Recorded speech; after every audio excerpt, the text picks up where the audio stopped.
Assalamu alaykum. Ekran oldidagi barcha ko'ruvchilar, hozir vaqtinglar xayrli bo'lsin. Super paranlar supimizning 3-soatlik yayınlarni qizg'in qarshi olamiz.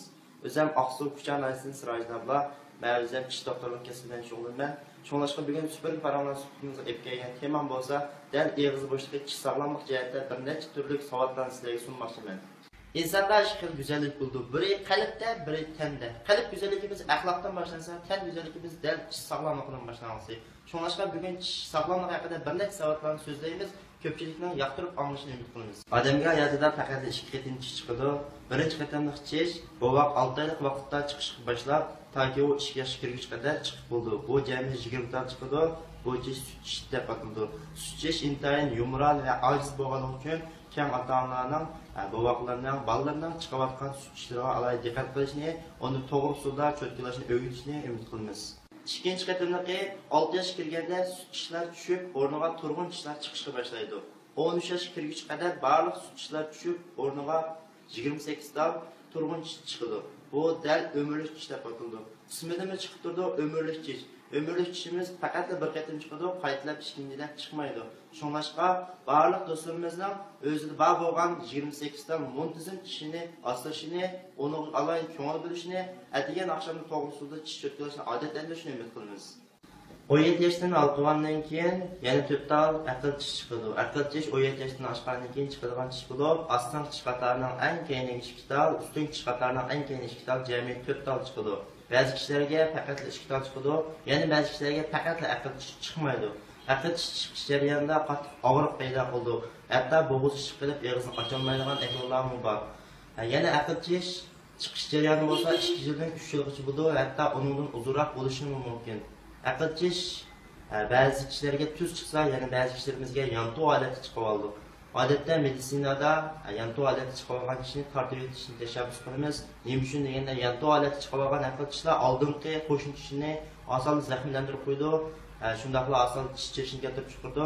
Shunlashqa aql tish chiqish jarayonida ansirab ketmay, og'riq azobi bor qolsa, normal ahvolda yo'lga qo'ydirgan dorilarni iste'mol qilishimiz kerak. Undan boshqa yaqin atrofdagi tish doktorxonalarga berib, vaqtida tekshirib, yolg'onlik qilishni oldini olishimiz kerak. Agarchanda yantu holat chiqargan aql tishlar bo'lsa, cho'qim tadqiq etishimiz kerak.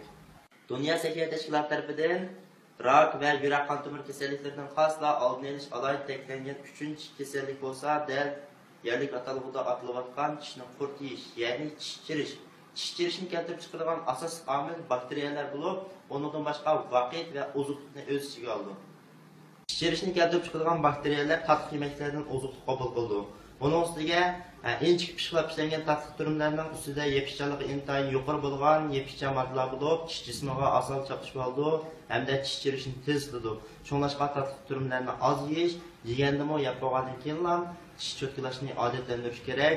Chirishning vaqtida oldini olmaganda tish jismini kam tiqib qo'ydi. Undan boshqa tishchilikni yalg'ondirib, tishimizda og'riq paydo qildi. Bu taraqqiy qilsa, tishimizni butunlay buzg'unchilik uchirdi. Dastlabda tish yuzida chirish paydo bo'lganda tishda og'riq bo'lmaganlikda kishilarimiz buni sal qaraydi. Amaliyotda bu dal tish davolashning eng unumli payti. Bu vaqtda tish davolasa, davolashga ketgan vaqt, iqtisod tuvan bo'lganidan sirt, ya'ni tishimizni davolash unumi alohida ko'rinarli yaxshi bo'ldi. Demak, o'g'imiz tish rangi o'zgarib ketish. Tish rangi o'zgarib ketish 2 xil sababdan tarkib topadi. Birinchisi tashqi omillar rang o'zgarish. Buningda biz iste'mol qilgan yemeklar tarkibidagi rang pigmenti va ma'lum bir xil moddalar tish yuzida cho'kma hosil qildi. Shu sababdan tish rangi o'zgarib ketish hosil bo'ldi. Shunlashqa biz deydiganimiz shu, ta'kidlaydiganimiz shu, cho'qim atigan oqshomda to'g'ri suvda tish cho'tkilashni o'zingizga odatlantiringlar. Shunday bo'lmaganda tish jismiga chapishib olgan yemek qoldiqlari va yaqin dinimizdagi rang pigmentlari asosida cho'kma hosil qilib, cho'kma ko'paygan sari tishlar qora yoki seriq dog'lar hosil bo'lgan, tish tish hosil bo'lgan ahvollar ko'rildi. Ikkinchisi ichki omillik rang o'zgarish. Buningda yemek tarkibidagi ma'lum bir xil mineral moddalar ichki jihatdan tishimizga tajovuz qildi. Shu sababdan tish rangi o'zgarib ketish chiqdi. Undan boshqa yana tish yiligi o'lish sababli tish rangi o'zgarib ketdi. Endi tashqi omillik rang o'zgarishda tish doktorxonalarga borsangiz, tish yuvish mashinalari bor. Shu tish yuvish mashinalari orqali tishinglarning tish teshidaymiz, qora yoki seriq dog'larni yuvib maqsadga yetkazib bo'ladi. Tishinglar parkizini bo'ladi. Endi ichki omillik Rəng özgörüş gəlsək, bunu yumuşatıb məqsəd yetiş nəhayət tez. Şunlaşqa navada judo tutmaq kerak. Agar judo tutgan taqdirda tishdagi qora yoki seriq dog'lar, sizlarni bearam qilgan dog'lar chiqib ketmagan asos qana qilishinglar kerak. Cho'qim shu tish doktorlaridan yaxshi maslahatlashgandan keyin eng yaxshi chin tishlarda qabul etishinglar kerak.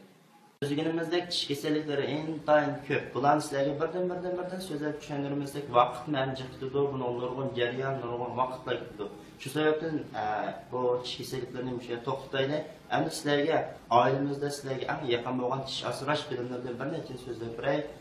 Birinchisi, atigan akşamda to'g'ri so'z tish cho'tkalash. Buni qanday qilamiz deganda, cho'qim eng yaxshi sifatli tish pastasi ishlatamiz. O'ndan boshqa tish cho'tkalaydigan cho'tkamiz bor. Eng yaxshi inchik talaliq ishlangan yaxshi bo'lgan tish cho'tkasi bo'lishi kerak. Tish cho'tkalashdan 10 minut burun tish cho'tkasini qaynoq suvga qo'yib, 10 minutlar atrofida yumshagandan keyin ana tishinglarni cho'tkasanglar tish milikiga buzg'unchilik uchratmaydi. Ham tishinglarning sog'lom bo'lishiga yordam qiladi. Ikkinchidan, achchiq, sovuq qatorliq tish g'idiqlovchi yemeklarni oz yeyish. Yegandimi yeb bo'lgandan keyin tishimizni darhol eng yaxshi tish pastida cho'tkilib yetishimiz kerak. Yana qattiq yemeklarni eng oz yeyishimiz kerak. Yeganda va yeganimizda cho'qim tish cho'tkilishimiz kerak.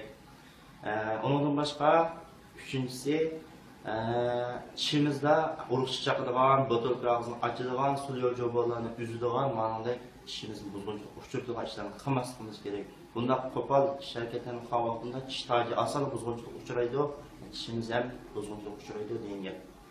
To'rtinchisi, tishimizda benormallik ko'rinismi, qaralik holda vaqti-vaqtida tish doktorxonasiga berib, tishimizni qaralik judo tutib turishimiz kerak. Tish judo tutish vaqti odatda normal holatda 6 oydan bir yilgacha bo'ladi. Mumkin bo'lsa 6 oy bir qatim tish atrofini tozalab tish judo tutish odatlantiringlar. Faqat bo'lmaganda yilda bir qatim tishinglarni umumiylik tekshirib, tishinglarni cho'qim judo tutishingiz kerak. So'zlaydiganimiz mushagicha bo'lsin. Ko'pchilikning yoqtirib ko'rganiga rahmat. Supurib paranglar supimizni davomli yoqtirib ko'rishingizni umid qilamiz. Tish sog'lomligi bebaho go'zal. Shuningdek, tishinglarni asrashni unutmanglar. Sog'lom tan sog'lom tishdan boshlansin.